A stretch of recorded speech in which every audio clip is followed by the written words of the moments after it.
What would happen if our entire universe, every galaxy, every star, Earth, you, me, everything was actually inside a black hole? It sounds like science fiction, right? That was also the reaction of many physicists when ideas like this first appeared. But here's the strange part. That idea didn't come from science fiction writers. It came directly from the most serious equations ever written about gravity and space-time. And the deeper I look into Einstein's mathematics, the more I see something very hard to ignore. The Big Bang and black holes start to look suspiciously similar in some ways. I'm not saying we're actually living inside a black hole. I just want to follow the logic of physics all the way to the end and see where it leads us. And trust me, the more you study gravity, the stranger reality becomes, much stranger than anything human intuition ever prepared us for. Before we go too far with the idea that the entire universe might be inside a black hole, I think we should pause for a moment and clarify what a black hole actually is. Because most people, when they hear black hole, imagine a giant cosmic vacuum cleaner that sucks up everything around it like in the movies. But real physics is much stranger than that. This story begins in 1687 when Isaac Newton published his work describing gravity as an attractive force acting between all objects with mass in the universe. Newton's model worked so well that for nearly 200 years, no one really thought it needed to be changed. But Newton still viewed space and time as a fixed stage on which everything moved. Then in 1915, Einstein showed up and completely turned everything upside down. He proposed that gravity isn't an invisible pulling force like we once thought. It is the curvature of space-time itself, caused by matter and energy. Imagine a flat rubber sheet. If you place a bowling ball in the middle, the surface dips down. If you roll a small marble across it, it no longer travels in a straight line, but curves around the dip. Einstein said the sun is doing the same thing to space-time. Earth isn't being pulled around the sun in the usual sense. It's simply following the natural curve of space-time geometry. And then something truly strange happened. In 1916, a German physicist named Karl Schwarzschild, while serving on the front lines of World War I, found the first exact solution to Einstein's equations. He discovered that if enough matter is compressed into a small enough region, space-time would curve so severely that the escape velocity exceeds the speed of light, about 300,000 kilometers per second. In other words, even light itself cannot escape. That boundary is what we now call the event horizon. And beyond that boundary, every path in space-time leads inward. There is no way back. Interestingly, even Einstein initially didn't believe nature would actually allow such bizarre objects to exist. For decades, black holes were regarded more as a mathematical curiosity than real objects in the universe. But the more physicists studied the collapse of massive stars, the more they began to realize something slightly terrifying. Nature doesn't care what humans find reasonable. And what confuses me the most is that black holes didn't originate from science fiction imagination. They emerged directly from Einstein's mathematics. If black holes really exist, then we have to face a somewhat uncomfortable problem. How do you study something that is almost completely invisible? That's what makes black holes so fascinating. They don't shine. Light cannot escape their gravity. You can't look directly at a black hole the way you look at a star or a planet. So astronomers had to become a kind of cosmic detective. They don't look at the black hole itself. They look at what the black hole does to everything around it. It turns out that when matter falls toward a black hole, it doesn't plunge straight in immediately. It begins orbiting the black hole at incredible speeds, forming a hot disk of material we call an accretion disk. The friction inside that disk is so intense that temperatures can reach millions of degrees. And when matter gets that hot, it emits extremely powerful X-rays. In the early 1970s, X-ray telescopes began detecting strange sources of radiation in the Milky Way. One of the most famous was Cygnus X1, first discovered in 1964. At first, no one was sure what it was. But the more they studied it, the more physicists realized something very unusual was happening there. They found a large star orbiting an extremely massive invisible object. And here's the key part. The mass of that invisible object exceeded the limit that a neutron star could support. In other words, if the object wasn't shining, wasn't a neutron star, yet had such enormous mass, the most logical explanation was a black hole. Astronomers calculated this by tracking the motion of the companion star.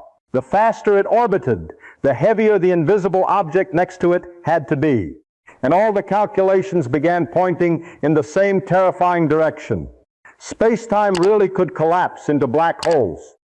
Around the same time, Roger Penrose mathematically proved that if enough matter is compressed under its own gravity, the collapse would continue until a singularity forms in space-time. This was no longer speculation. Einstein's equations were leading to extremely serious conclusions. Then in 1967, John Wheeler popularized the term black hole. Honestly, before that, physicists used all kinds of long, complicated names. Wheeler came up with a name so simple, no one could forget it. And from that point on, black holes moved from being a mathematical game to a real field of astrophysics. Also, in the early 1960s, astronomers discovered even stranger objects called quasars. They were brighter than entire giant galaxies, despite being relatively small. This led many physicists to think something extremely extreme must be powering them. And the best explanation gradually became supermassive black holes at the centers of galaxies. What's astonishing is that matter falling into a black hole can release energy more efficiently than nuclear fusion inside stars. Think about it. An object famous for swallowing light can create some of the brightest phenomena in the entire universe. And what truly amazes me is that throughout the entire process, Einstein's equations continued to work with perfect accuracy. Even in the most extreme environments humans have ever discovered, the mathematics of space-time still held up.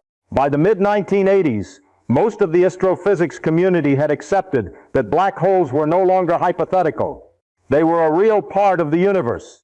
But the scariest thing wasn't that black holes exist. The scariest thing was that space-time actually allows them to exist. Because once you accept that, you are forced to start asking even stranger questions about the very structure of reality. What really keeps physicists up at night isn't the black holes themselves, but what surrounds them, the event horizon. Just the name sounds like science fiction, doesn't it? But the strange thing is that the event horizon isn't a physical wall. You won't crash into anything if you fly across it. There's no energy barrier, no glowing gateway in space. It's simply a boundary created by the structure of space-time itself, a kind of edge where the geometry of reality begins to behave very differently from what human intuition is used to. This is the part that makes me truly uneasy. If you take the entire sun, which has a diameter of about 1,400,000 kilometers, and compress all that mass into a region with a radius of only about 3 kilometers, it would become a black hole. Think about that for a second. The entire giant star that holds the whole solar system together would be squeezed into a region smaller than a city. And at that distance of about 3 kilometers, the event horizon appears. Beyond that boundary, nothing can return, not even light. But everything starts to get really strange when you ask how time behaves near a black hole. According to general relativity, gravity doesn't just bend space, it also bends time. Clocks near a strong gravitational field run slower than clocks far away. In everyday life, this effect is too small to notice, but near a black hole, it becomes extreme. Imagine an astronaut slowly flying toward the event horizon while you stand very far away watching through a telescope. The astronaut carries a clock and a flashlight that flashes once per second. At first, everything looks normal, but as they get closer to the event horizon, you'll see the light flashing slower and slower, slower still, then so slow it almost freezes. The astronaut's clock appears to stop completely.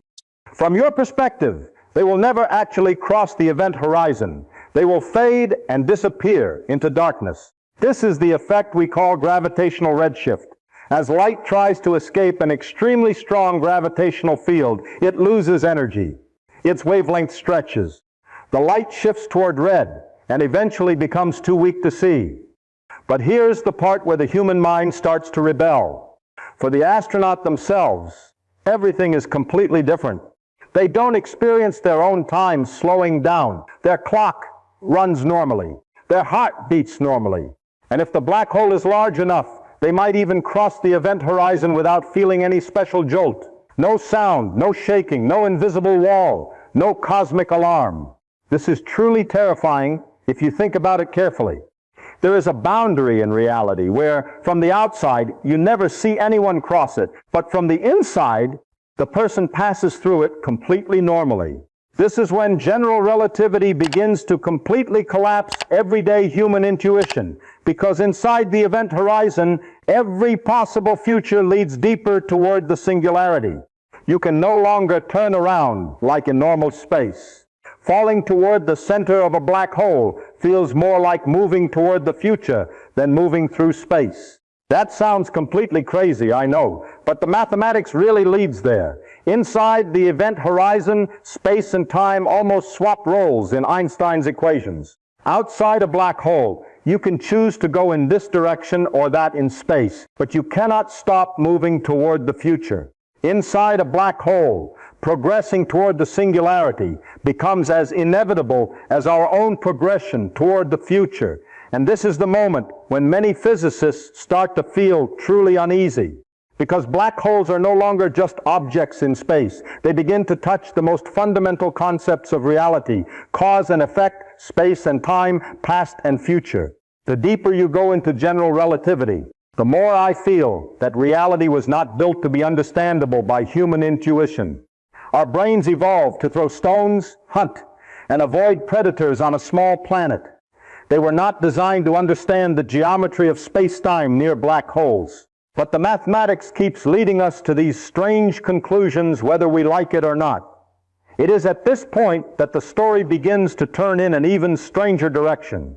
Because as physicists began to understand black holes more deeply, they realized there was something else in the universe that seemed to behave in a very similar way: our universe itself.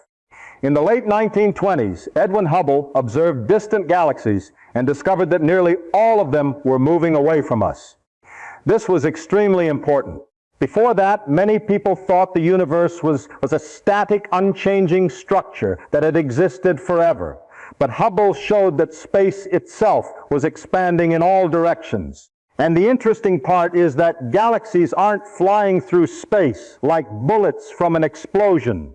The space between them is stretching. This is a very important distinction. Imagine you draw small dots on a balloon and then start inflating it.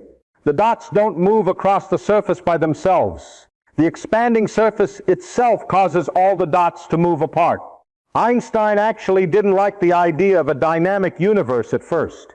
He had even added a constant to his equations just to keep the universe still. But Hubble's data made that unnecessary.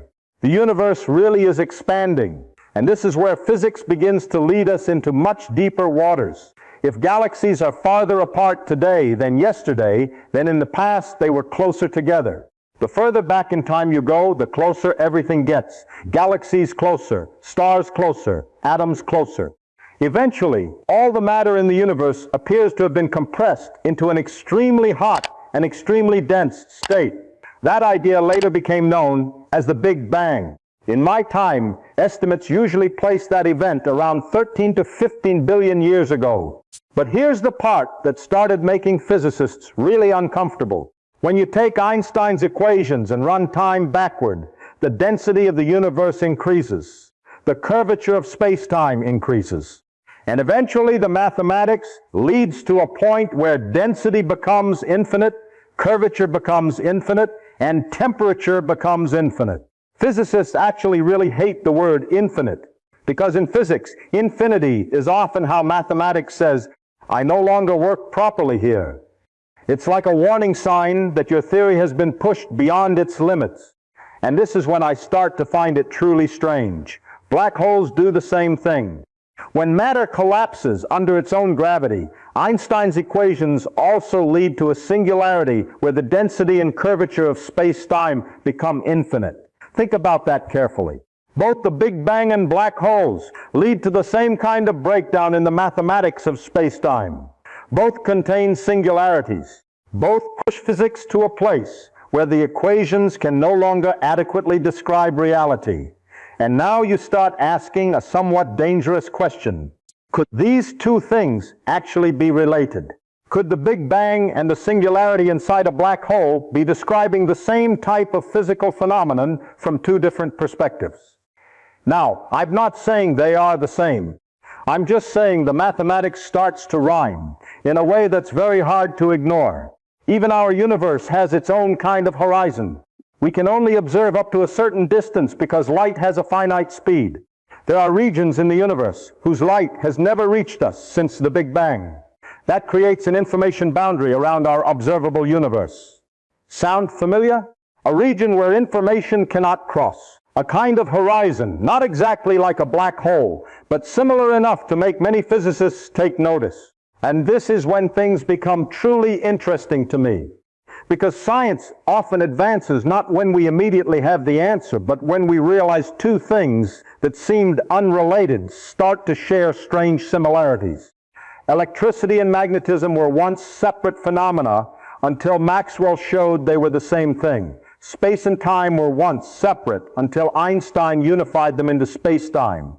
And now, when we look deeply enough into gravity, singularities, and the Big Bang, you start to get the feeling that the universe is trying to tell us something we still don't fully understand. Maybe it's all just a mathematical coincidence. Maybe not. But sometimes physics advances precisely by seriously considering such seemingly crazy similarities. When you go even deeper into black holes, you eventually run into a question that modern physics still cannot answer to this day. What actually happens inside the singularity? In Einstein's general relativity, if you follow the mathematics all the way, the density of matter inside a black hole increases to infinity. The curvature of space-time also increases to infinity. Eventually, all distances seem to shrink to nothing. The entire mass of a star can be crushed into a point smaller than anything we can imagine. But here's the important part. Physicists really hate the word infinite. Whenever mathematics produces infinity, it's usually not a sign that nature actually contains infinite numbers. It's usually a sign that our theory has been pushed beyond the limit of what it can correctly describe about reality. Imagine you have a very accurate map of a city and try to use it to describe the entire planet.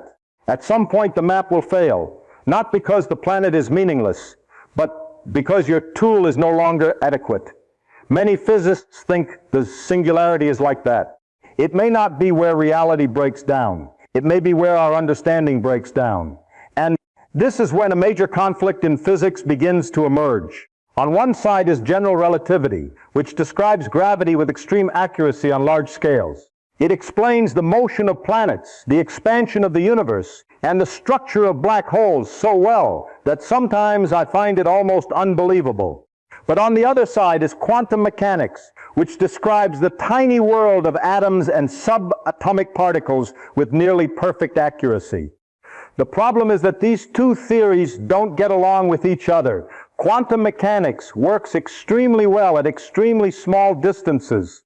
General relativity works extremely well on astronomical scales. But inside a black hole, both worlds collide directly. You have extremely strong gravity in an extremely small region. And by the mid-1980s, we still didn't have a theory that unified the two.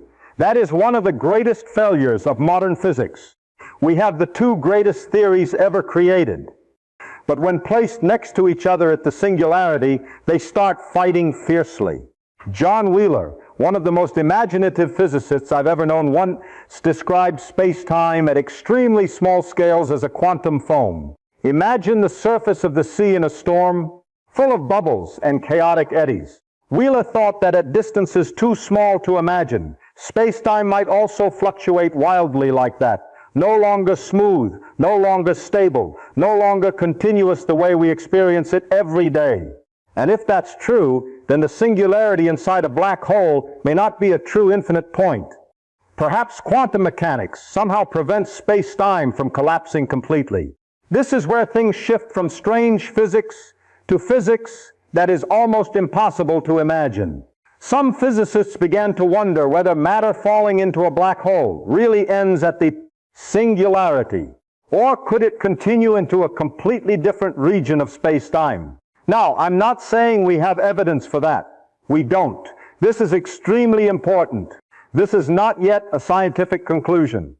It is only a logical consequence that appears when you try to push the equations to their ultimate limits. But what I find hard to ignore is that the deeper you look into black holes, the more they start to look like a doorway rather than an ordinary hole. In physics, sometimes the craziest sounding ideas appear, not because someone wanted to write science fiction, but because mathematics keeps pushing you in that direction.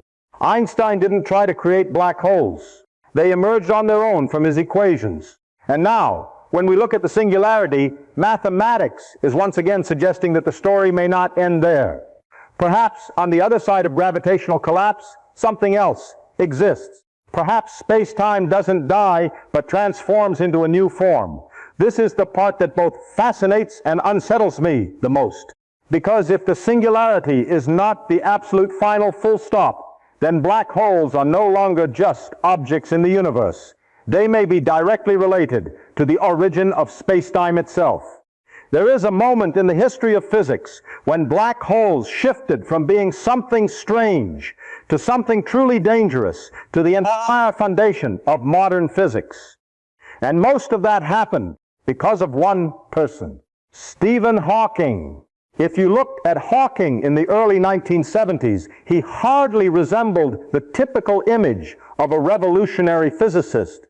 But Hawking had the ability to look at equations that the rest of us thought we already understood and find something completely unexpected inside them. Before Hawking, most physicists viewed black holes as a kind of cosmic prison. Once matter or light crossed the event horizon, everything ended there. Nothing came back. Nothing escaped. Black holes were considered the ultimate dark objects. But then Hawking began combining quantum mechanics with black hole physics. And that's when things got extremely strange. According to quantum mechanics, the vacuum is never truly completely empty. Even empty space is filled with tiny quantum fluctuations. Pairs of particles and antiparticles constantly appear and then disappear almost immediately. Normally, this doesn't create any major effect. But near the event horizon of a black hole, the situation starts to change. Hawking realized that the extremely strong gravity near the event horizon could separate those quantum particle pairs before they could annihilate each other. One particle falls into the black hole. The other escapes outward. To a distant observer, this looks like the black hole is emitting radiation. For the first time in the history of physics, black holes were no longer completely black. Now, it's hard to describe how shocking this was at the time. Black holes were defined precisely by the fact that nothing could escape from them. But Hawking had just shown that when quantum mechanics enters the picture, black holes could still emit energy. That meant they didn't exist forever. Over extremely long periods of time, black holes would gradually lose energy, shrink, get hotter, and eventually evaporate completely. Think about that carefully. An object once considered the universe's permanent trap could actually disappear. And it was right here that physics began to fall into a real crisis. Because if black holes eventually evaporate completely, what happens to all the physical information of the matter that fell into them? This isn't some vague philosophical question. In quantum mechanics, information is extremely important. If you know the full state of a quantum system, physics says in principle that information cannot be completely destroyed. You can scatter it. You can make it chaotic. You can make it nearly impossible to recover. But you are not allowed to erase it from reality. Quantum mechanics builds its entire foundation on the idea that information is conserved. But now consider what Hawking was saying. A star collapses into a black hole. The black hole swallows matter, light, planets, anything that falls in. Then after trillions upon trillions of years, it evaporates completely into random thermal radiation. If all the original information truly disappears, quantum mechanics has a serious problem. But if the information doesn't disappear, then somehow it must escape from the black hole. And no one really knows how that could happen. This is what we now call the information paradox. This isn't just a troublesome technical problem. It is a sign that the two greatest foundations of modern physics are in conflict with each other. General relativity says one thing, quantum mechanics says another, and black holes sit right in the middle of that battlefield. What I find most fascinating is that this paradox made many physicists start to suspect that we still don't truly understand the deepest nature of space-time. Maybe space-time isn't as fundamental as we think. Maybe information and geometry are connected in a much more profound way. Maybe the event horizon isn't simply a passive boundary, but is hiding some secret about the true structure of reality. And the strange thing is that the more we study black holes, the less they look like cosmic graveyards. Instead, they start to look like places where all the foundations of physics collide. Gravity, quantum mechanics, time, information, space-time. Everything meets at the event horizon. Sometimes I think nature is like a very skilled chess player. Every time we think we've understood the game, it makes one more move that changes the entire board. One of the hardest things to accept in all of modern physics is that time does not behave the way the human brain perceives it every day. Most of us grew up with the feeling that time is absolute. 1 second here is the same as 1 second anywhere else. Clocks throughout the universe are all ticking forward in the same rhythm. But then Einstein appeared and nearly destroyed that idea completely. According to general relativity, time is not separate from space. It is part of space-time. And the truly strange thing is that speed and gravity can distort the flow of time. This isn't philosophy. It's real physics. If you place a clock near an object with strong gravity, that clock will run slower than a clock farther away. This effect is small on Earth, but has been measured directly with atomic clocks. Even the GPS satellites orbiting Earth must be adjusted according to relativity, or the system would drift by kilometers in just one day. Think about that for a moment. Time really does pass faster on top of a mountain than at sea level. Not enough for you to notice, but enough for scientific instruments to measure. And if Earth's gravity can already do that, imagine what happens near a black hole. Near the event horizon, this effect becomes so extreme it's almost beyond imagination. Imagine two astronauts. One is very far from the black hole in a safe spacecraft. The other is slowly flying toward the event horizon. Both have identical clocks and continuously send signals to each other every second. At first, everything is completely normal, but as the second astronaut gets closer to the black hole, the one far away will see the other's clock running slower and slower. Slower still, then so slow it almost stops. The radio signals become weaker, redder, and farther apart. Eventually, the astronaut near the event horizon appears to be frozen in time. But here's the part where the human mind starts to rebel fiercely. For the astronaut actually falling into the black hole, nothing unusual is happening.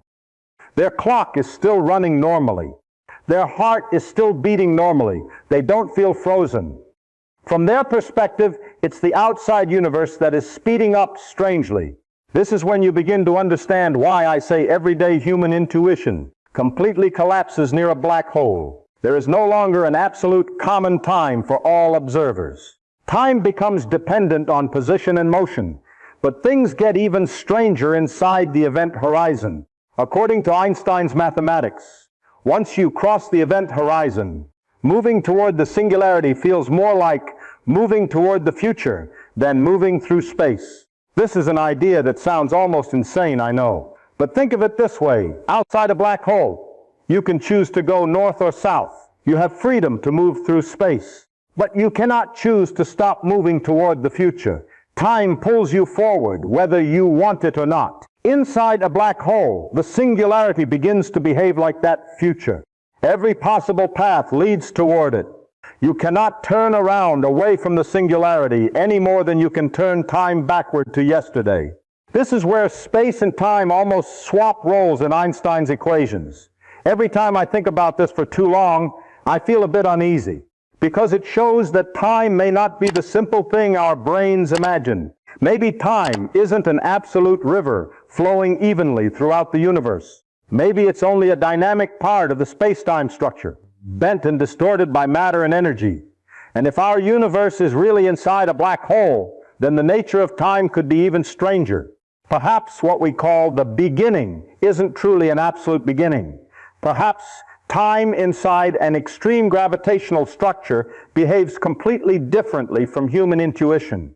What I find most fascinating is that as modern physics advances, it increasingly forces us to abandon the ideas we thought were most obvious about reality. Before Einstein, time was a fixed stage.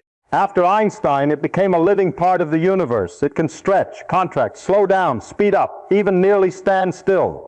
And sometimes I think the strangest thing about the universe isn't the enormous distances between galaxies or the black holes that swallow light. Maybe the strangest thing is time itself. The more we study black holes, the more we see familiar structures appearing at the scale of the entire universe. And this is one of the strangest points. Our universe also seems to have its own kind of horizon. To understand this, first remember one very simple but extremely important thing. Light has a finite speed. It doesn't travel instantly. It moves at about 300,000 kilometers per second. Sounds very fast, right? And it actually is fast enough to circle the Earth more than 7 times in 1 second. But the problem is that the universe is so large, it's almost unimaginable. Distances between galaxies aren't measured in kilometers, but in light years. A light year is the distance light travels in 1 year, about 10 trillion kilometers. And many galaxies are millions, even billions of light years away from us. That means when you look up at the night sky, you're not seeing space as it exists now. You're seeing the past. Light from the moon takes a little over 1 second to reach your eyes. Light from the sun takes about 8 minutes. Light from the Andromeda galaxy takes more than 2 million years. In other words, the universe we observe is always a collection of images from the past. But here's the really important part. Because the universe has a finite age, around 13 to 15 billion years according to estimates from my time, there is a limit to how far light has had time to reach us since the Big Bang occurred. Beyond that limit, light simply hasn't had enough time to get here. This creates what cosmologists call the cosmic horizon, an observational boundary, not a physical wall, not the edge of reality, just the limit of the information we can receive. Now, does this sound familiar? A boundary beyond which information cannot reach the observer. That is exactly the kind of thing we see with the event horizon of a black hole. This is one of the things that makes many physicists start to feel uneasy, because both black holes and the observable universe have something that functions like an information horizon. In a black hole, light inside the event horizon cannot escape outward. In the universe, light from regions too far away cannot reach us. Of course, these two things are not exactly the same. I need to emphasize that very clearly. The cosmic horizon does not prove that the universe is a black hole. But the mathematical similarity is strong enough to make many physicists take it seriously. And the strange thing is that the more we study the large-scale structure of the universe, the more the equations start to repeat familiar patterns from black hole physics. This is the kind of thing that happens quite often in physics. The same mathematical patterns begin to appear in places that seem completely different. Sometimes it's just a coincidence. But sometimes it's a sign that nature is trying to tell us that two phenomena are actually much more deeply connected than they appear on the surface. Maxwell discovered that electricity and magnetism are two sides of the same phenomenon. Einstein discovered that space and time are actually one unified structure. And now, when looking at the cosmic horizon and the event horizon, many physicists are beginning to wonder whether there is a deeper principle connecting all of this. What I find most fascinating is that physics often doesn't give us direct answers right away. It's as if nature is leaving geometric clues scattered everywhere. A repeating insymmetry, a type of equation that appears at many different scales, a mathematical pattern that keeps returning, whether we're studying galaxies, black holes, or the entire universe. And sometimes those very repetitions are what lead science to its greatest revolutions. What makes me unable to stop thinking about this is the feeling that the universe may be far more profound than the way we divide it into separate parts. Maybe black holes and the universe are not two completely separate things, as we once thought. Maybe these horizons are revealing something very fundamental about the nature of information, space-time, and reality. Or maybe it's all just a coincidental similarity in mathematics. We don't know yet. But I think one of the most important things in science is to pay attention when nature begins to repeat the same pattern in many different places, because sometimes that is exactly how reality tries to speak to us. When hearing about the Big Bang, most people imagine it as the moment when everything suddenly appeared out of nothing. A kind of cosmic switch flipping on, and then space, time, matter, and energy all appeared in one giant explosion. But physics doesn't really say that. This is a very important point that many people often misunderstand. Einstein's equations do not describe creation from nothing. They only show us that if we run the history of the universe backward, the universe was once in an extremely hot and extremely dense state. That is all the mathematics truly says with certainty. As you continue turning time backward, density increases, temperature increases, and the curvature of space-time increases. Eventually, the equations reach a point where every quantity becomes infinite, and right there, current physics stops working reliably. The phrase absolute beginning often carries more philosophical flavor than physics. Physics is not good at answering the question, why is there something rather than nothing? It only describes the laws that reality appears to follow. And this is where many physicists begin to ask an extremely bold question. Is the Big Bang really the first beginning of everything? Or is it only the result of a process that happened before? Think about it. When a sufficiently large star dies, gravity causes it to collapse into a black hole. Einstein's mathematics shows that this collapse can lead to a singularity. But what if the singularity is not the absolute end? What if space-time somehow continues to exist on the other side of gravitational collapse? This is where the idea of a universe inside a black hole began to appear seriously in physics discussions. Some scientists started wondering whether what we call the Big Bang could actually be the other side of a gravitational collapse somewhere else. In other words, if a star can collapse into a black hole, then perhaps a universe could also be born from a similar process. Now, I need to emphasize this very clearly. This is not mythology. It is not spirituality. It is not mystical philosophy. No one is talking about magical parallel universes. This is mathematical reasoning that emerges when physicists try to understand what happens to space-time under extreme gravity. Some solutions of general relativity allow space-time to continue existing after singularity. That is extremely important. Because if space-time does not end at the singularity, then what we call the beginning may only be a transition from another state of reality.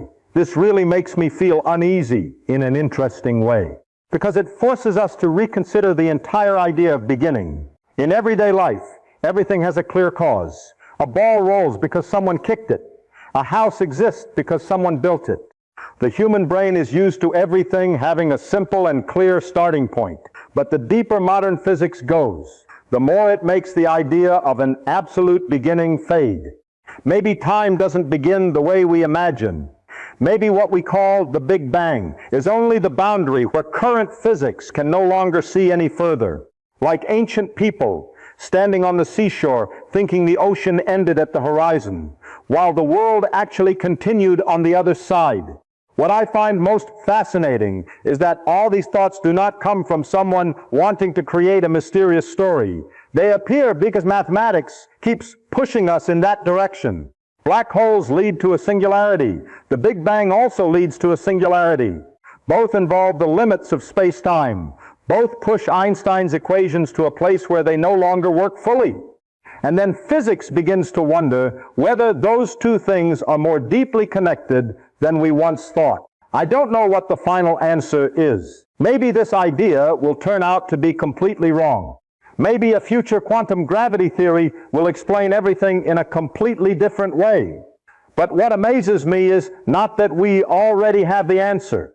What amazes me is that the mathematics of nature allows humans to seriously ask questions like this in the first place. If you are truly serious about Einstein's equations, you will eventually start asking an almost unbelievable question. Could every black hole create an entirely new region of space-time? Now, this is no longer just about matter being crushed.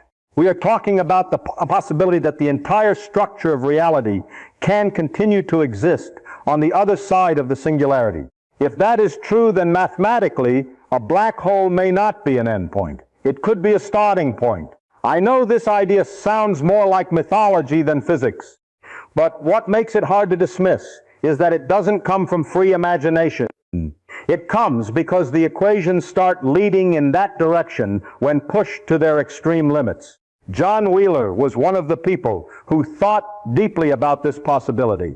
Wheeler had a kind of mind that, honestly, sometimes made me feel like he was living several generations ahead of his time. He didn't view space-time as a passive stage. He thought it could be something dynamic, alive, changing, and even capable of reproducing in some sense.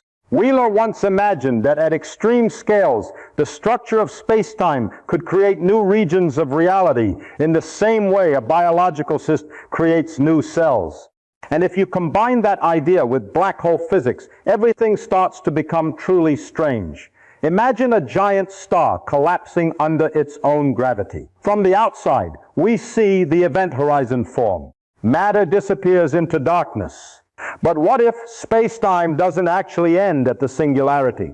What if, on the other side of that collapse, the geometry of space-time continues to expand into a separate region of reality? In this hypothesis, our universe could simply be the interior of a black hole located in a much larger reality. What both fascinates and unsettles me is that people on the inside would not be able to see the mother universe. The event horizon prevents all information from going back out. If you live inside that new region of space-time, you would not be able to look outside to see what gave birth to you. Think about that carefully.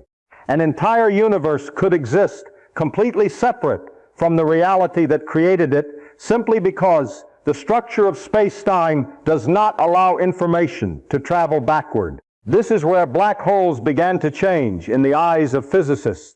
They no longer look like graves for matter.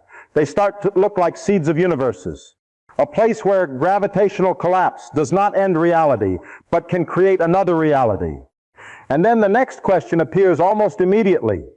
If that is true, then every black hole in our universe could also be creating other universes. Think about how strange that is. There may be millions of black holes in the Milky Way. There may be trillions upon trillions of black holes in the entire observable universe. If each one is a seed for a new region of space-time, then reality could resemble a vast network of universes born from one another. Now, I must emphasize once again, we do not have direct evidence for this.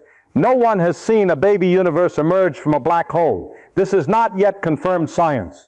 But what keeps physicists from simply dismissing it is that this hypothesis arises very naturally when Einstein's equations are pushed to their final limits. This is the kind of thing that makes me love physics.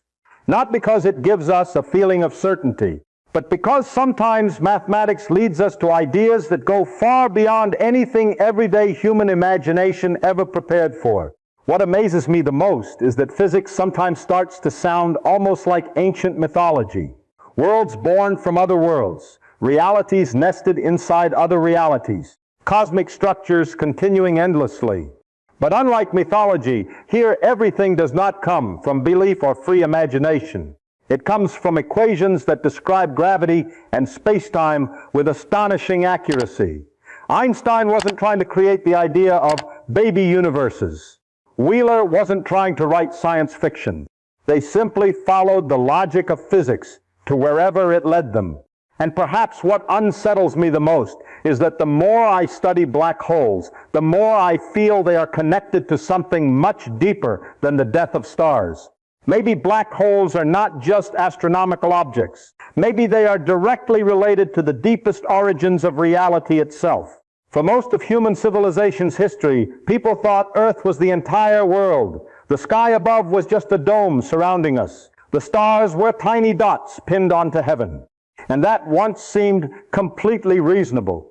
When you stood on the ground and looked around, Earth really did look like the center of everything. Then science slowly began to shatter that feeling. Copernicus showed that Earth was not the center, but just a planet orbiting the sun. That was shocking enough. But then we discovered that the sun wasn't special either. It was just an ordinary star on the edge of the Milky Way, one among hundreds of billions of stars. Think about that carefully. All of human history has taken place on a small rock orbiting a completely ordinary star located in an ordinary galaxy among billions of other galaxies. And every step of scientific progress seems to make humanity's position in the universe smaller and smaller. The interesting thing is that modern physics continues this same trend.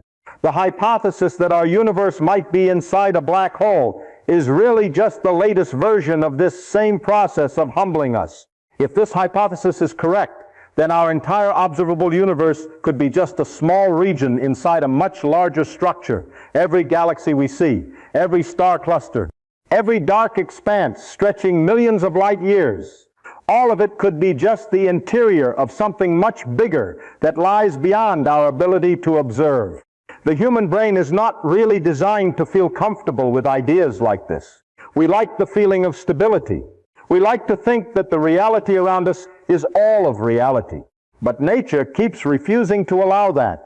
Every time a more powerful telescope appears, the universe gets bigger. Every time mathematics goes further, reality gets deeper. And I think this is an important point to remember. This idea does not make humans meaningless. Many people hear things like this and think science is diminishing humanity. I don't see it that way. I see the opposite as true. What is astonishing is not how small we are. What is astonishing is that a small creature like us can understand any part of reality at all. Think about it. The human brain evolved to hunt, find food, avoid predators, and survive on the African savanna. It was not designed to understand black holes, the curvature of space-time, or the structure of the entire universe. But somehow, through mathematics and science, we can still see far beyond our everyday experience. To me, that is even stranger than black holes. And modern physics keeps teaching us a somewhat uncomfortable but very important lesson. What looks obvious is often not the true nature of reality. The sun does not orbit the earth, even though it looks that way. Matter is not truly solid the way we perceive it. Time is not absolute, even though intuition says it must be. And perhaps the space we see is not all of reality either. This does not mean every strange idea is correct. Science does not work by believing everything that sounds appealing, but it also cannot reject a possibility just because it makes human intuition uncomfortable. What I have learned from physics is that nature does not care what makes us feel comfortable. It simply works the way it works. And the job of science is to try to understand that no matter how strange the result may be, perhaps what makes me think the most is the feeling that every time humans think they have reached the final layer of reality, nature opens another door. We once thought Earth was everything. Then we thought the galaxy was everything. Then we thought the observable universe was everything. And now physics is beginning to ask whether even this universe might only be part of something larger. Perhaps the most humbling lesson science has ever taught us is this. We are almost certainly always living inside a reality much larger than we imagine. In everyday life, we often think matter and energy are the most fundamental things in the universe. But in quantum mechanics, information is almost equally important. The state of every particle, every atom, every physical system contains information. And it is extremely important that quantum mechanics says that information cannot simply disappear from reality. You can burn a book into ashes. You can blow up a planet. You can turn matter into radiation. But in principle, the physical information about the original state still exists somewhere in the structure of the particles and energy. This is one of the deepest foundations of quantum mechanics. And then black holes appear like a giant disruptor. Imagine you throw a library, a planet, or even an entire civilization into a black hole. According to classical general relativity, everything that crosses the event horizon disappears from the rest of the universe. If the black hole later evaporates completely through Hawking radiation, then it seems all the information about what fell into it also disappears. This is where physics begins to panic for real. Because if information can be completely erased, then quantum mechanics has a serious problem at the foundational level. This is no longer a question about a strange object in space. It becomes a question about whether reality actually follows the most basic laws we think we understand. And this is precisely the information paradox. I think this is one of the most beautiful problems in all of modern physics, not because it is easy to solve, but because it forces us to admit that there is something extremely profound we still don't understand correctly. Many physicists began to suspect that black holes are not as simple as we thought. Maybe information doesn't actually disappear. Maybe somehow it is still preserved in the structure of space-time. Maybe the event horizon is not just a passive boundary, but contains some physical mechanism we haven't discovered yet. What I find fascinating is that the more we study black holes, the less they resemble ordinary holes, and the more they resemble enormous information processing systems. This is where the story begins to circle back to our original hypothesis. If our universe is truly related to the interior of a black hole, then the entire history of the universe may be related to how information is organized at the gravitational level. Think about that carefully. Every galaxy, every star, every atom, and every living creature could be part of an information evolution process within the structure of space-time. Now, I'm not saying this is the final answer. We are still very far from fully understanding what is really happening. But this is exactly the kind of sign that makes physicists feel that current physics is still missing an extremely profound piece of the puzzle. Perhaps space-time is not the most fundamental thing. Perhaps information is the deeper foundation beneath physical reality. Or maybe both are just two different ways of looking at the same thing that we are not yet smart enough to recognize. What I like the most is that every time we study black holes, we are pulled back to the most basic questions that have ever existed. What is space? What is time? What really is information? And why can mathematics describe reality with such terrifying accuracy? This is what I have always loved about science. Big paradoxes are often not a sign that science is failing. Usually they are a sign that science is about to take a giant leap forward. When classical physics failed to explain light, quantum mechanics was born. When Newton couldn't explain gravity at high speeds, Einstein appeared. And now black holes are creating a new crisis between gravity and quantum mechanics. Perhaps the information paradox will lead us to the next physics revolution. If you lived at the end of the 19th century, you probably would have thought physics was nearly complete. Newton explained motion. Maxwell explained electromagnetism. The planets moved exactly as predicted. Everything looked orderly and reasonable. Then nature decided to make everything strange. First came quantum mechanics. Physicists began to discover that in the subatomic world, matter does not behave like the small, hard marbles that our everyday intuition expects. Electrons sometimes act like particles, sometimes like waves. A particle can exist in multiple probability states at once until it is observed. Even the people who created quantum mechanics were not truly comfortable with it. Einstein was famous for being uncomfortable with the idea of quantum probability. He once said that God does not play dice with the universe, but experimental data kept supporting quantum mechanics, no matter how strongly human intuition objected. Then almost at the same time, relativity appeared and shattered another thing that seemed certain: time. Before Einstein, people thought time was absolute. 1 second here was the same as 1 second anywhere else. Two events that happened simultaneously for one person also happened simultaneously for everyone else. But relativity showed that simultaneity depends on the observer.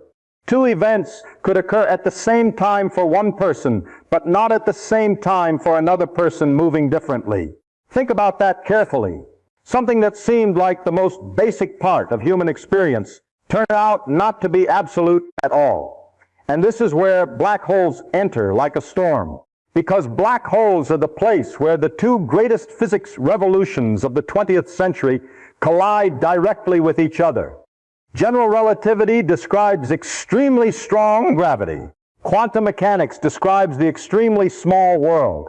But inside a black hole, you have extremely strong gravity within an extremely small distance. The two theories are forced to meet there. And when they meet, everything starts to become chaotic.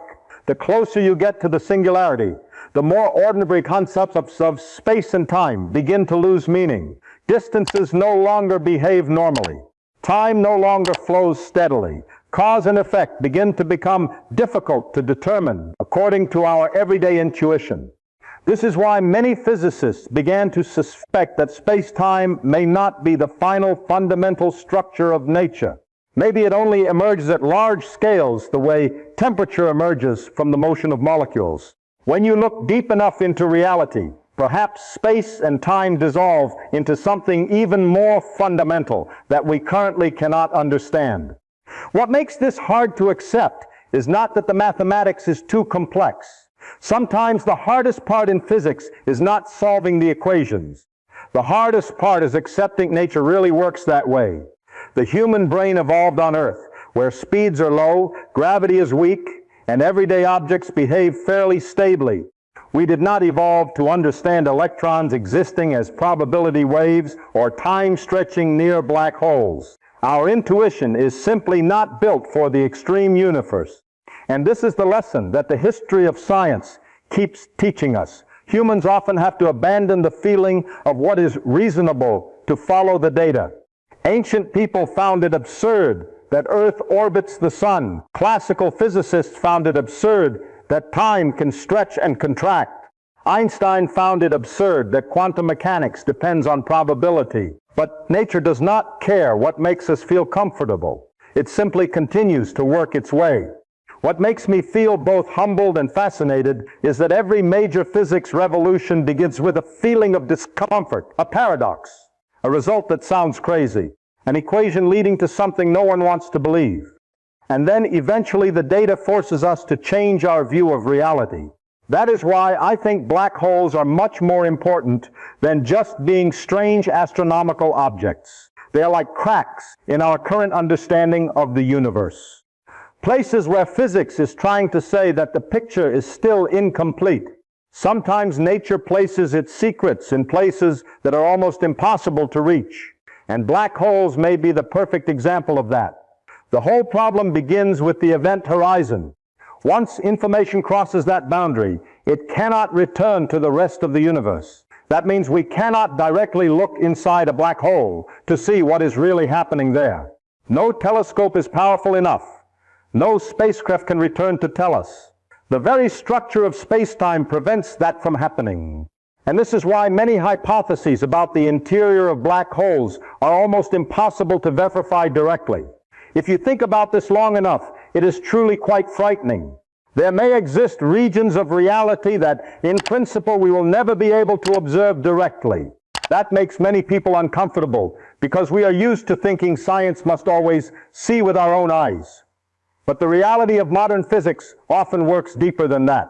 Science does not rely only on direct observation. It relies on mathematics, logic, and consistency with observations.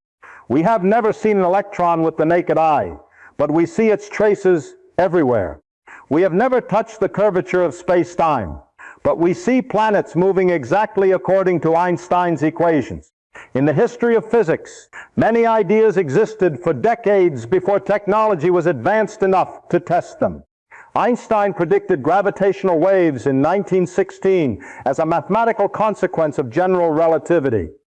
But in my time, humans had still not directly observed them, not because they were meaningless, but because the effect was too small and our technology was not yet sophisticated enough. Perhaps many big ideas in physics today are in a similar situation. We see the mathematical clues, we see the logical structures, but we still don't have the tools to look directly into the deepest parts of reality. And this is where science must maintain a very difficult balance. On one hand, the fact that a hypothesis cannot yet be tested does not mean it is meaningless. If physicists had always rejected every idea that could not be immediately verified, we might never have had relativity or quantum mechanics. But on the other hand, science must also be extremely careful not to turn speculation into belief. This is the part that I think many people misunderstand about science. Science is not a system for creating absolute certainty. It is a continuous process of testing, doubting, and correcting. A good scientist must be able to live with uncertainty without feeling the need to invent answers just to feel more comfortable. That is one of the things I love most about science. It allows us to say, I don't know yet, without feeling ashamed. And when it comes to the hypothesis that the universe is inside a black hole, perhaps the most honest answer right now is exactly that. We don't know yet. We have some very interesting equations. We have some very strange geometric similarities. We have profound paradoxes involving gravity and information, but we don't have direct evidence yet. Perhaps one day quantum gravity will give us the tools to understand what is really happening inside black holes. Or perhaps there are parts of reality that will forever lie beyond humanity's direct observation. But that does not make the search meaningless. Sometimes in sus, the right question is more important than having an immediate answer, because a deep enough question can change the entire way we look at reality even before it is solved. Black holes were once just a strange mathematical consequence in Einstein's equations. Now they have become the place where modern physics confronts the deepest limits of itself. And perhaps the most important thing black holes teach us is this: reality has no obligation to be understandable to humans. But somehow, mathematics still allows us to move step by step closer to the deepest secrets of the universe, even if we may never reach the final destination. This may be the strangest idea that gravity has ever forced physicists to take seriously. Not time travel, not wormholes, but the possibility that every black hole could create an entirely new region of space-time. Just a few decades ago, even saying that black holes existed was enough to make many scientists uncomfortable. But now, physics is beginning to ask questions that go much further. If the singularity is not truly the absolute end, then what happens next? We once assumed that matter falling into a black hole would be crushed and disappear from reality. But what if space-time does not end at the singularity? What if gravitational collapse is not the final period, but a kind of geometric transition to another state of space-time? This is when some physicists began to look at black holes in a completely different way. No longer like cosmic grinders. They began to resemble seeds of universes, a place where the collapse of matter could give birth to a new region of reality on the other side of the event horizon. This sounds almost insane, I know. But remember, black holes once sounded just as insane before astronomical evidence forced us to accept them. If this hypothesis is correct, then our universe could be just a baby universe, born from a black hole inside a much larger reality. Think about that carefully for a moment. All the space we see, billions of galaxies, every star, every form of life that has ever existed, all of it could be just the interior of a gravitational structure that formed somewhere else. And here is the extremely important part. People on the inside would not be able to see the mother universe. The event horizon prevents all information from going back out. If you live inside that new region of space-time, you would be completely isolated from the reality that gave birth to you. This makes black holes terrifying to me in a very different way. Not because they destroy matter, but because they can completely sever the information connection between two regions of reality. But then physics becomes even stranger when time enters the story. From the outside, the formation of a black hole may last only a finite amount of time. A star collapses. The event horizon appears. Everything ends fairly quickly on cosmic timescales. But if a new region of space-time exists on the other side, then inside it, an entire universe could evolve over billions of years. Thinking about that really makes my mind spin. A brief process in one reality could contain an entire history stretching billions of years in another reality. This is where time begins to behave in a way that is almost impossible to imagine with everyday human intuition. We are used to thinking of time as a single flow, universal for everything. But extreme gravity seems to completely break that intuition. John Wheeler thought deeply about the possibility that space-time could continuously give birth to new structures, like a cosmic biological system. Sometimes the way Wheeler talked about space-time made me feel like he no longer saw the universe as a machine. He saw it as a living, self-transforming process capable of creating new regions of reality from its own structure. If that is true, then every black hole in our universe could also be creating other universes. And if those universes continue to form their own black holes, then reality could resemble a vast network of universes born from one another in an endless chain. Now, I must emphasize this extremely clearly. This is not yet proven science. We do not have telescopes that can see through event horizons. There is no direct way to observe a baby universe. This idea exists because when we push Einstein's equations to their final limits, they begin to allow such possibilities to emerge. And what makes me unable to stop thinking about it is the feeling that modern physics sometimes leads us to ideas that go far beyond anything human intuition ever prepared for. Einstein wasn't trying to create baby universes. Wheeler wasn't trying to write new mythology. They simply followed the logic of gravity to wherever it led them. For most of human civilization's history, people believed that what they could see was the entire world. The sky above was the ceiling of reality. The stars were just tiny points of light orbiting us. And that was a completely natural conclusion when looking with the naked eye on a small planet. But then every scientific revolution came along and pulled the curtain of reality back a little further. Copernicus showed that Earth was not the center of the universe. That was shocking enough. But then Galileo used a telescope to look at the sky and discovered that other celestial bodies also had their own satellites. Then Newton showed that the same law of gravity that makes an apple fall also controls the motion of the moon. Suddenly, the universe was no longer divided into the human world and the heavenly world. Everything became one unified physical structure. But science did not stop there. In the early 20th century, Edwin Hubble discovered that the Milky Way was not the entire universe. Those spiral nebulae that people once thought were inside our galaxy were actually separate galaxies located millions of light years away. Think about that carefully. The entire Milky Way, with its hundreds of billions of stars, turned out to be just a small island in a much larger cosmic ocean. And now, the hypothesis that our universe might be inside a black hole seems to continue that same trend on a scale that is almost impossible to imagine. If this is correct, then our observable universe may not be all of reality. It could be just a small region inside a much larger structure that we cannot see from this inside. What I find fascinating is that this idea does not come from mythology or free imagination. It emerges from how the solutions of general relativity behave when gravity becomes extreme. When Einstein's equations are pushed to their final limits, they begin to allow the possibility that space-time can create separate regions of reality divided by event horizons. And if such a region can exist, then there is no mathematical reason to say there is only one. There could be countless other universes outside our own that we will never be able to observe directly. Now, I need to emphasize this very carefully. We do not have direct evidence for multiple universes. No one has looked through an event horizon to see an other reality.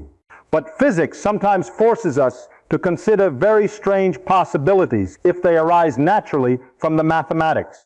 This is exactly what makes science both beautiful and terrifying. It does not promise us an understandable or comfortable universe. It only forces us to follow the data and logic wherever they lead. And the more I study space-time, the more I feel that reality begins to look like a multi-layered structure rather than a simple closed box. Perhaps what we call the universe is only one layer in a much larger structure. Perhaps the event horizon does not just hide matter, but also hides entire other regions of reality from one another. This is the moment when I think it is very important to remember one thing. Human intuition is not designed to understand this. Our brains evolved to find food, avoid danger, and survive on the African savanna. They were not built to imagine the ultimate structure of reality or the geometry of extreme spacetime. That is why so many major discoveries in physics initially sounded absurd. Earth orbiting the sun sounded absurd. Time stretching sounded absurd. Particles being both waves and objects sounded absurd. But nature has no obligation to conform to human common sense. And perhaps this is the hardest part to accept. Not how large the universe is, but that it may be infinitely larger than we ever imagined. Sometimes I think what makes humans most uneasy is not the feeling of being small, but the feeling that reality may continue expanding forever beyond every level of understanding we reach. Every time science thinks it is close to finishing the picture, nature opens another door. And perhaps black holes are one of the biggest doors that have ever appeared in the history of physics. What bothered them the most was not the mathematics. The equations were just equations. What truly caused unease was the philosophical meaning behind them. Because if our universe is really inside a black hole, then all of human history could be just a process happening inside a much larger structure that we cannot see from the inside. Every war, every civilization, every work of art, every human memory, all of it could be just small fluctuations inside a region of space-time born from gravitational collapse somewhere else. And this is the part where human intuition rebels fiercely. It means every galaxy, every star, every planet we know could be just the gravitational interior of a larger reality. Just as a cell inside your body cannot imagine the entire body existing outside it, we could be living inside a structure we will never be able to observe directly. But I think we need to be extremely careful here. Many people hear ideas like this and immediately feel that life becomes meaningless. I don't see it that way. I think it only changes our position in reality rather than making it less valuable. Science has been doing this to humanity for hundreds of years. Copernicus showed we are not at the center of the universe. Darwin showed we are part of biological evolution rather than separate from nature. Einstein showed that space and time are not absolute. Every step of scientific progress has forced humans to abandon the feeling of being the center of everything. And perhaps this hypothesis is simply the next step in that same process. What is truly frightening may not be that the universe is hostile. Perhaps what is more frightening is that it is completely indifferent to human intuition. Our brains always want reality to be reasonable in an everyday way. We want cause to come before effect. We want time to flow the same everywhere. We want space to be stable and understandable. But the more we study modern physics, the more we discover that nature has no obligation to create a reality that fits a brain evolved on Earth. That is probably the hardest part of modern science to accept. Not the complex equations, but that nature really works that way, regardless of our feelings. Quantum particles really behave like probability waves. Time really stretches under gravity. Black holes really exist. And now the equations are even beginning to suggest that the entire universe may be only part of a much larger structure. What amazes me is that mathematics can lead humanity to ideas that go far beyond any mythology that ever existed. Ancient civilizations once imagined worlds beneath other worlds, layers of reality stacked upon one another, universes born from primordial darkness. But the strange thing is that modern physics, through logic and equations, sometimes leads us to ideas even stranger than mythology. Not because physicists want to create compelling stories, but because nature seems to be far more profound than our everyday intuition. And this is something I always want to emphasize. Science does not destroy the beauty of the universe. It makes the universe more profound. When I look up at the night sky, I don't find everything less wonderful just because I know the stars are giant nuclear fusion reactions. I find them even more astonishing because now I know that the atoms in my body were once created inside those ancient stars. In a very real sense, the universe spent billions of years evolving so that it could finally look back at itself through human consciousness. And if this hypothesis is correct, if we really are living inside a larger gravitational structure, then that does not make reality less beautiful. It only makes it far deeper than anything our ancestors ever imagined. Perhaps this is what modern physics keeps teaching us.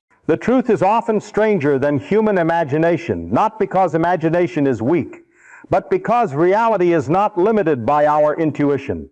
The history of physics is full of ideas so beautiful that people want to believe they are true just because they are so elegant. But nature has no obligation to reward beautiful ideas.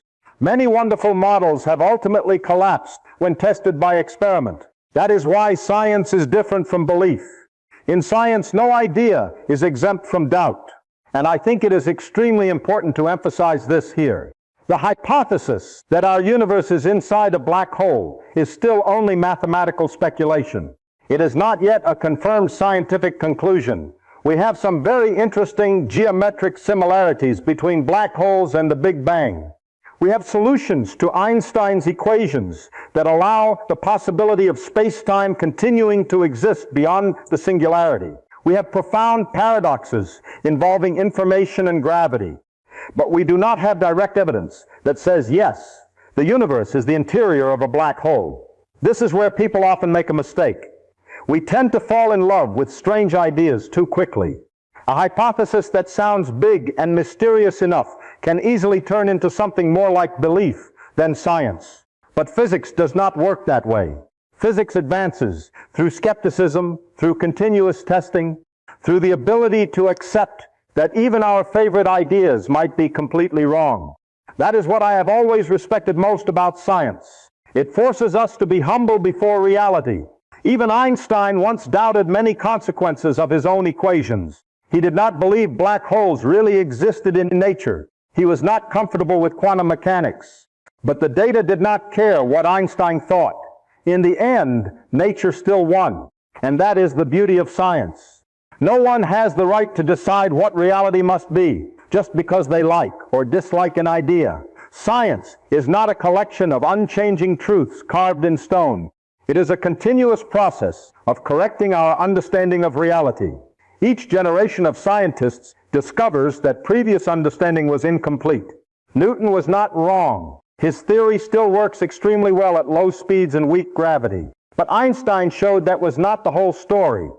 Then quantum mechanics showed that even Einstein had not seen the entire picture. And it is very possible that our current physics will also be changed by something deeper in the future.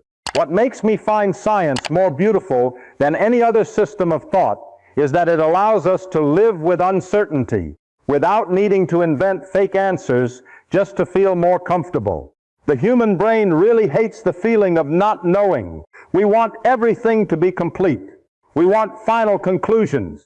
We want clear answers about the origin of the universe and the nature of reality.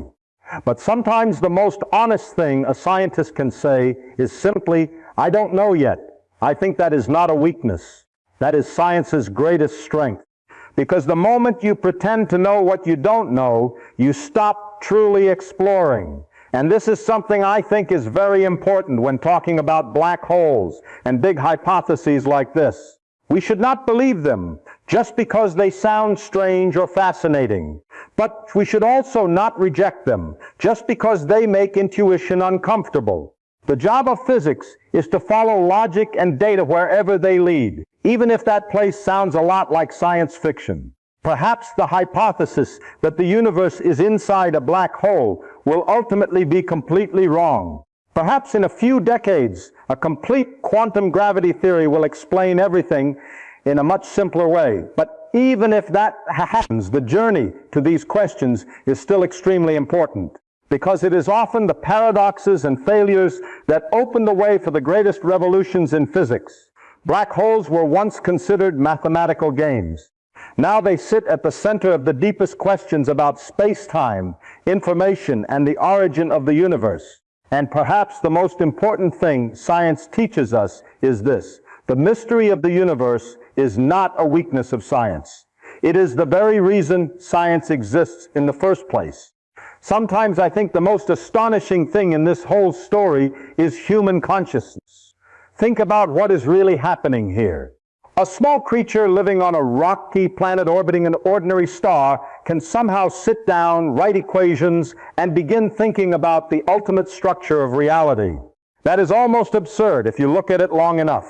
The atoms in your body were once born inside ancient stars that exploded billions of years ago. The carbon in your blood, the oxygen you breathe, the iron in your body, all of it was forged in the cores of stars by nuclear fusion and then thrown into space by giant supernova explosions. In other words, the matter of the universe spent billions of years evolving so that it could finally sit down and ask questions about itself. I cannot think of anything stranger than that. That makes science one of the most special phenomena in nature. We often think science is just a tool created by humans, but sometimes I feel it is even deeper than that. In a sense, science may be the way the universe observes itself through human consciousness. And then there is something else that leaves me almost unable to stop being amazed. Mathematics. Think about how strange that is. The human brain invents abstract symbols on paper, and somehow those symbols can accurately describe the motion of galaxies millions of light years away, or the behavior of black holes where light cannot escape. Why does that work? Honestly, no one really knows. Eugene Wigner once called this the unreasonable effectiveness of mathematics. And I think that is one of the most beautiful descriptions ever given about science. Because if you look at it from the outside, this is truly almost absurd. A primate that evolved on the African savanna can create equations that accurately describe the structure of space-time. That makes me feel that nature is far more profound than anything we ever imagined. The more I study reality, the more I feel that the universe is not only larger than we think, it is also more subtle, more complex, and far stranger than the way our everyday brains usually picture it. But this is something I always want to make very clear. Science does not make the universe lose its beauty. I have never understood why some people think that understanding the mechanisms of nature makes everything less wonderful. For me, the opposite is true. A flower does not become less beautiful just because you know its biology. A star does not become less mysterious just because you know it is a giant nuclear fusion reaction. And black holes do not become less astonishing just because they emerge from Einstein's equations. In fact, scientific understanding often makes everything far more profound. When you realize that every atom in your body was once inside ancient stars, the night sky is no longer just scenery. It becomes part of your own history. The greatest thing about science has never been having all the answers. If science finished every question, it would probably lose its most beautiful part. The greatest thing is that every answer opens up bigger questions. Newton explained planetary motion, and then Einstein appeared. Einstein explained gravity, and then black holes created new paradoxes. Quantum mechanics explained the subatomic world, and then opened questions about information and reality. Science is like a door that continuously opens into larger rooms. And perhaps this is what moves me the most when thinking about all of this. No matter how strange the universe is, no matter how much deeper reality is than human intuition, somehow we can still understand a part of it. Not perfectly, not completely, but enough to see the hidden patterns beneath the chaos, enough to recognize that space-time is curved, enough to detect black holes, enough to wonder whether our universe might be only a part inside a larger structure. And sometimes I think the strangest thing in the entire universe is not black holes, not singularities, or universes nested inside one another. Perhaps the strangest thing is that a small creature on a small planet can understand even a very small part of the structure of reality in the first place. Perhaps at this point we should return to the question that started this entire journey. What will happen if our entire universe is actually inside a black hole? After everything we have just gone through, I still cannot say that hypothesis is correct. And if we are being completely honest, no one can say for sure right now. But I think this is the most important part to understand. What is remarkable is not that we believe in this hypothesis. Science does not operate on that kind of belief. What is remarkable is that Einstein's equations actually allow us to seriously ask that question in the first place. That alone is already astonishing enough. Remember, black holes were once considered an almost absurd idea. When Karl Schwarzschild found the first solution to Einstein's equations in 1916, many people thought it was just a strange mathematical game. Even Einstein did not believe nature would actually allow such objects to exist. But then astronomical data began to appear: strange X-ray source, giant quasars, the motion of stars around invisible supermassive objects. And eventually, physics forced people to accept that black holes are a real part of the universe. This has happened repeatedly throughout the history of science. Nature often turns out to be far stranger than human intuition. Quantum mechanics once sounded impossible. The idea that particles could exist as probability waves sounded almost crazy. Relativity once sounded absurd when it said time stretches and simultaneity depends on the observer. Black holes were once viewed as mathematical paradoxes that could not really exist. But the data does not care what makes humans feel reasonable. And perhaps this is the biggest mistake humans keep making. We keep thinking reality must fit our everyday common sense. But why should it? The human brain evolved to throw stones, hunt, find food, and survive on a small planet. It was not designed to understand the ultimate structure of space-time or the behavior of black holes. Our intuition works well at low speeds, weak gravity, and everyday distances. But the universe has no obligation to keep everything within the limits that human intuition finds comfortable. And this is the part that always amazes me the most. Mathematics sometimes seems to understand the universe better than our own intuition. We write abstract symbols on a board. They lead to conclusions that sound completely absurd, and then nature ends up confirming they are correct. That is one of the most profound things I have ever felt while doing physics. It feels like the universe is speaking a language that mathematics understands better than the everyday human brain. That is why I think we need to be extremely clear about the universe inside a black hole hypothesis. This is not mysticism. It is not mystical philosophy disguised as science. It is a serious effort to follow the logic of physics all the way to the end. We look at Einstein's equations. We look at the singularity. We look at the event horizon. We look at the information problem and the structure of space-time. And then we realize the equations begin to allow extremely strange possibilities. Perhaps this hypothesis will ultimately be completely wrong. Perhaps in a few decades, a new quantum gravity theory will explain everything in a much simpler way. Perhaps black holes do not create any universes. But even if that happens, I still think the journey to this question has revealed something very profound about reality. Because the more I study gravity, the more I feel that space-time is not a static stage as Newton once imagined. It is a much more dynamic structure. It can curve, vibrate, stretch, and perhaps be far more complex than we currently understand. What I have always loved about science is that it forces humans to confront reality instead of comfort.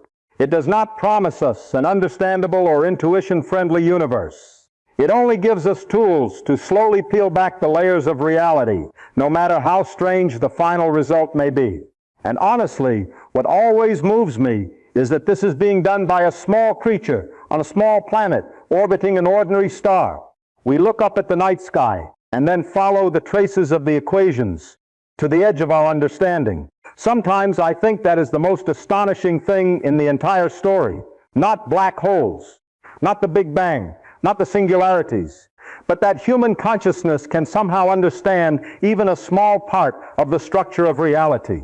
Perhaps the most profound thing about the universe is not how large it is, but that it can be understood at all by reason. And I think science is like a long conversation between humans and nature.